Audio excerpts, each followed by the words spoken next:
अस्सलाम वालेकुम स्टूडेंट्स। आपका सब्जेक्ट है फाइनेंशियल रिपोर्टिंग 2 और इसका यूनिट 9 जो कि लीजेस के मुतालिक है which is covered in under the IS 17 वो हम डिस्कस करेंगे। तो लीज क्या है जी? Lease is basically an agreement that covers the right to use an asset for an agreed period of time in exchange of consideration. आप asset अगर buy नहीं कर सकते तो उसे लीज पे ले लेते हैं और फिर आप इंस्टॉलमेंट्स पे करते रहते हैं। लीज के अंदर दो पार्टी होती हैं। पहली होती है लेसर।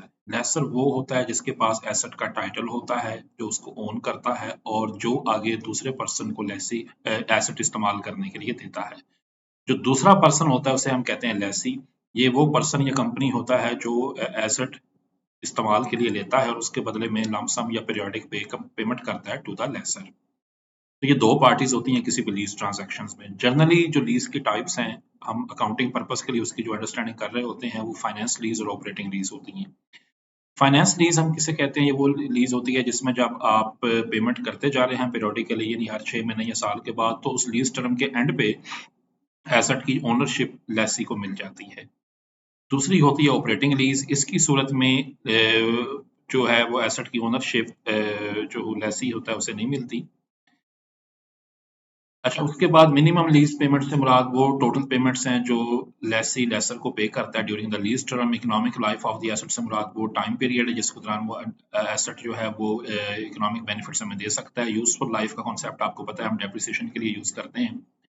फिर दो टर्मिनोलॉजीज यहाँ पे नहीं है, guaranteed residual value. Residual value आपको पता है किसी एसेट की वो वैल्यू होती है जो उसकी यूजफुल लाइफ के बाद बच जाती है, जिसे हम स्क्रैप वैल्यू पे कहते हैं। तो बाद दफा ये गारंटेड हो सकती है, कोई थर्ड पार्टी या इंश्योरेंस कंपनी कह दे तो वो उस सूरत में हमें मिल सकती है। फिर दो टर्मिनोलॉजीज इंपॉर्टेंट हैं जी। ग्रॉस इन्वेस्टमेंट इन लीज, ये वो अमाउंट है, aggregate minimum lease payment receivable by the lessor under finance lease, और इसमें शामिल की जाती है अनगारंटेड रेजिडुअल वैल्यू। तो इसे ग्रॉस इन्वेस्टमेंट इन लीज कहते हैं। फिर नेट इन्वेस्टमेंट इन लीज है जी, is the present value of all the payment receivable under the lease agreement plus residual value at the end of lease term, तो उसे net investment हम lease कहते हैं। ये कुछ टर्मिनोलॉजीज हैं जिनकी डेफिनेशंस आप पढ़ लीजिएगा।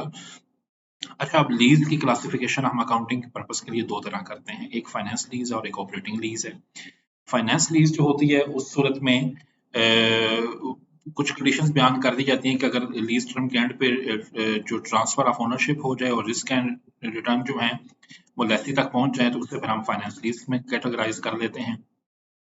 अच्छा, फाइनेंस लीज जो है बेसिकली उसकी अंदर 4-5 सिनेरियो डिस्कस किए गए हैं और इनमें से कोई एक भी पूरा हो जाए तो लीज को हम फाइनेंस लीज कहते हैं। अगर लीज टर्म के एंड पे ओनरशिप लेसर से लेसी को ट्रांसफर हो जाए फिर वो फाइनेंस लीज होगी, या अगर ये ना हो उसे परचेज ऑप्शन मिल जाए कि लीज टर्म के एंड पे परचेज कर सकता है वो, फिर उसको मिल जाएगा लीज टर्म यूजफुल लाइफ का मेजर पार्ट हो, यानी 50% से ज्यादा हो, तो उस सूरत में भी उसे फाइनेंस लीज कहेंगे। Present value of minimum lease payment fair value के मुताबिक हो एसेट की, तब भी इसे फाइनेंस लीज है। तो इनमें से कोई शर्त भी पूरी हो जाए, 6-7 दी हुई है, तो हम उसे फाइनेंस लीज में क्लासीफाई कर लेते हैं।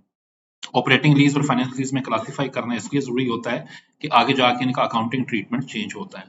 और लीज एग्रीमेंट अगर चेंज हो जाए तो उसके मुताबिक हम देख लेते हैं, अगर पहले ऑपरेटिंग लीज पे लिया हो बाद में फाइनेंस लीज वाली चेंजेस आ जाएं तो उसके मुताबिक भी अकाउंटिंग ट्रीटमेंट चेंज हो जाता है।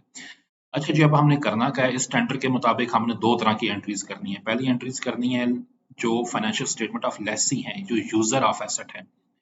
अगर फाइनेंस लीज का एग्रीमेंट है तो वो एसेट को कैसे रिकॉग्नाइज करेगा? Initial recognition of finance lease, उस सूरत में वो एसेट को रिकॉग्नाइज करेगा जो उसकी फेयर वैल्यू और present value of minimum lease payment है, दोनों में से जो छोटी रकम हो, विच एवर इज लोअर, उस पे एसेट को अपनी बुक में रिकॉर्ड करेगा। और बाद में सब्सिक्वेंट रिकॉग्निशन जो है वो प्रिंसिपल अमाउंट जो है वो करंट लायबिलिटीज की होगी और जो जो साथ साथ वो इंटरेस्ट पे करेगा वो फाइनेंस चार्जेस होंगे। तो अकाउंटिंग ट्रीटमेंट इसका किस तरह बनेगा? एंट्री क्या होगी? एंट्री का नाम रख लेते हैं एसेट ही उसे कहते हैं जो फाइनेंस लीज पे लिया हो। एसेट अंडर फाइनेंस लीज उसको डेबिट कर देते हैं और लायबिलिटी फॉर लीज ऑब्लिगेशन उसे क्रेडिट कर देते हैं। प्रॉफिट एंड लॉस अकाउंट के अंदर डेप्रिसिएशन भी चार्ज आप कर देते हैं और जो फाइनेंस चार्जेस आपने पे किए हों, इंटरेस्ट पे किया हो, उसे भी वहां पे कर देते हैं। तो एक्चुअल एंट्रीज इस तरह होंगी, asset under finance lease debit हो जाएगा और liability under finance lease credit कर देंगे। फिर डेप्रिसिएशन चार्ज कर देंगे एसेट पे साल के बाद और एसेट अंडर फाइनेंस लीज के तहत उसे क्रेडिट कर देंगे। फिर जब आप लीज रेंटल पे करेंगे तो प्रॉफिट एंड लॉस अकाउंट में interest expense debit, liability under finance lease उसको भी डेबिट कर देंगे और बैंक अकाउंट को क्रेडिट करेंगे जिससे आप पे करेंगे। तो ये 3 एंट्रीज करते हैं और साथ फिर इसके डिस्क्लोजर्स भी देने होते हैं। आपने फाइनेंशियल स्टेटमेंट के एंड पे बताना होता है कितने एसेट आपके लीज पे हैं, कब से लीज पे लिए हुए हैं, लीज की अमाउंट्स इंस्टॉलमेंट्स आपने साल में कितनी पे की हैं और फाइनेंस चार्जेस कितने पे की हैं। दूसरा सिनेरियो है ऑपरेटिंग लीज का, यानी जो लेसी है वो एसेट इस्तेमाल कर रहा है ऑपरेटिंग लीज में। तो ऑपरेटिंग लीज में बस किस्तें पे करनी है, एसेट इस्तेमाल करें, जब आपको जरूरत ना रहे तो एसेट आप लेसर को वापस कर दें तो वो आपकी मलकियत नहीं बनता। तो उस सूरत में सिंपल एंट्री है लीज रेंटल एक्सपेंस डेबिट कर दें और बैंक अकाउंट क्रेडिट कर दें। और इस तरह ऑपरेटिंग लीज पे भी आप जितने एसेट लें, जितने अरसे के लिए भी लें, उनके भी डिस्क्लोजर्स आपने देने होते हैं। अच्छा, अब हम लीज देखते हैं, lease in the financial statement of lessor. जो लेसर है, जो प्रोवाइडर ऑफ एसेट है, जो ओनर ऑफ एसेट है, वो कैसे फाइनेंशियल स्टेटमेंट्स के अंदर रिकॉर्ड करेगा। फाइनेंस लीज की सूरत में वो लीज को लीगल फॉर्म के बजाय सब्सटेंस ओवर फॉर्म के तौर पर रिकॉर्ड करेगा और जो उसकी जो रिकॉर्डिंग अमाउंट होगी वो होगी gross investment in the lease discounted at the present rate implicit in the lease term. तो एक्चुअली वो नेट इन्वेस्टमेंट इन लीज वाली जो डेफिनेशन हमने पीछे पढ़ी है उस पे एसेट अपना रिकॉर्ड करेगा कि उसकी ये लीज एग्रीमेंट के अंदर नेट इन्वेस्टमेंट है जो उसने एसेट दिया है। तो एंट्री इस तरह रिकॉर्ड करेगा, नेट इन्वेस्टमेंट डेबिट, ये उसके लिए एसेट होगा और जो एसेट उसने लीज पे दिया है वो क्रेडिट कर देगा और साथ बैंक अकाउंट पेएबल कोई अमाउंट उसने साथ पे करनी हो। और जब लीज रेंटल रिसीव हो तो bank account debit, interest income credit और नेट इन्वेस्टमेंट इन लीज को भी क्रेडिट कर देगा। अच्छा, जब ऑपरेटिंग लीज की सूरत हो, ऑपरेटिंग लीज की सूरत में सिंपल एंट्री होती है, वो सिर्फ एसेट रेंट पे देता है और उसके बदले में लीज रेंटल दे रहा है, तो उस सूरत में बैंक अकाउंट डेबिट और लीज रेंटल इनकम क्रेडिट कर देनी और इसके भी फिर डिस्क्लोजर दे देने हैं। तो ये ट्रीटमेंट था सेल, फाइनेंस लीज और ऑपरेटिंग लीज का। सेल एंड लीज बैक की ट्रांजैक्शंस बहुत दफा होती हैं, आप अपना ही एसेट बेच के लीज कंपनी से फिर दोबारा लीज पे ले लेते हैं। तो जब एसेट आप बेचें, देख लें कि आप उस पर गेन हो रहा है या लॉस हो रहा है, उसको उसके मुताबिक आपने रिकॉर्ड कर देना है। तो ये आपका स्टैंडर्ड था जी, एंड पे इसकी समरी दी हुई है।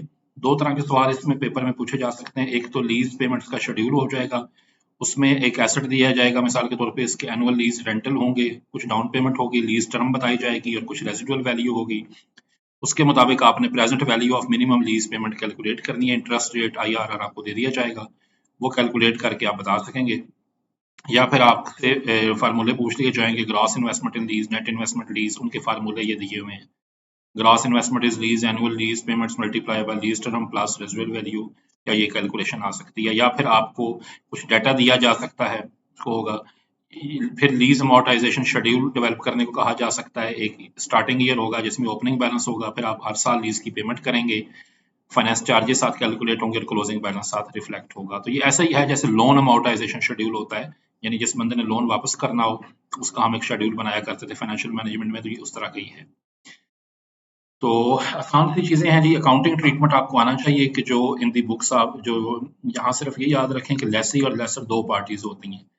तो लेसी की सूरत में भी याद रखें जो यूजर ऑफ एसेट है उसकी फाइनेंशियल स्टेटमेंट के अंदर फाइनेंस लीज की सूरत में और ट्रीटमेंट होगा और ऑपरेटिंग लीज की सूरत में और ट्रीटमेंट होगा। इसी तरह जो लेसर है, जो प्रोवाइडर ऑफ एसेट है, उसके भी के लिए भी फाइनेंस लीज की सूरत में और तरह की एंट्रीज होंगी और ऑपरेटिंग लीज की सूरत में और तरह की एंट्रीज होंगी। इन एंट्रीज को समझ लें जो स्टैंडर्ड्स के अंदर प्रेस्क्राइब की गई है। ये आपका कोर्स कंप्लीट हुआ जी, और कोई क्वेश्चन है तो आप नीचे कमेंट सेक्शन में पूछ सकते हैं। अपने सारे कोर्सेज के ऑडियो वीडियो लेक्चर के लिए इसी चैनल पे सब्सक्राइब कर लें और मजीद कोई चीज़ पूछनी हो तो कमेंट सेक्शन के साथ आप पूछ सकते हैं। बहुत शुक्रिया।